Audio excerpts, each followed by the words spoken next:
বন্ধুরা, আজকে আমি গেছিলাম আমার বাড়ির ছাদে। এখানে দেখো পালং শাক কেমন চটের মতো বেরিয়েছে একবারে।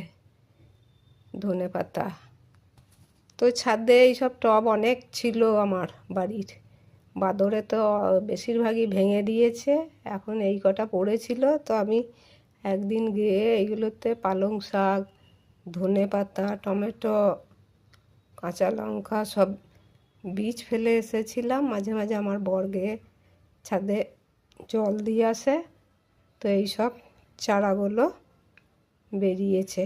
তো তোমাদেরকে আমি এইসব ছাদের গাছপালাই একটু আজকে দেখাই। টমেটো গাছগুলো বেশ বড় বড়ই হয়ে গেছে। তো ছাদটা থাকি না বলে এরকম গাছপালা সব শুকিয়ে গেছে। এইটা দেখো, গাছের টবটা বাঁদরে ভেঙে দিয়েছে। গন্ধরাজ ফুল ফুটতো প্রচুর গাছটাতে। তো এই যে কালো রঙের জলের ড্রামটা দেখলে, ওটা কেটে গাছ লাগাবো।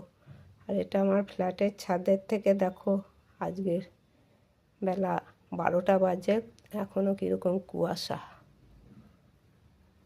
চতুর্দিকে ধোঁয়া মতো, আর প্রচণ্ড ঠান্ডা।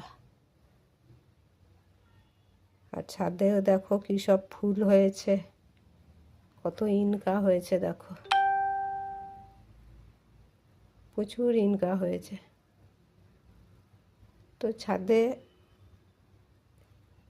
গাছপালা আমি তোমাদের আগেও দেখিয়েছি, সেইগুলোই এবারে শীতে কি হয়েছে তোমাদের দেখালাম।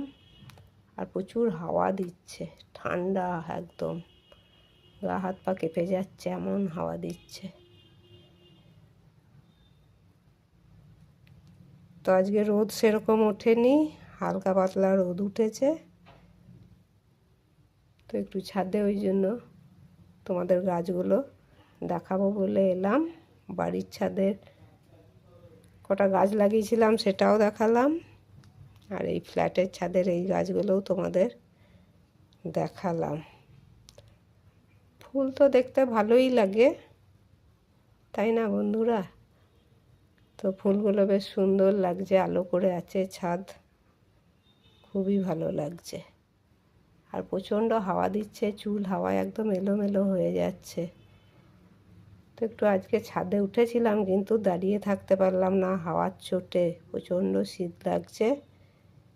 তো নিচে চলে যাই, এত কুয়াশা। তো বন্ধুরা, কেমন লাগলো আজকে আমার ফুলের ভিডিও?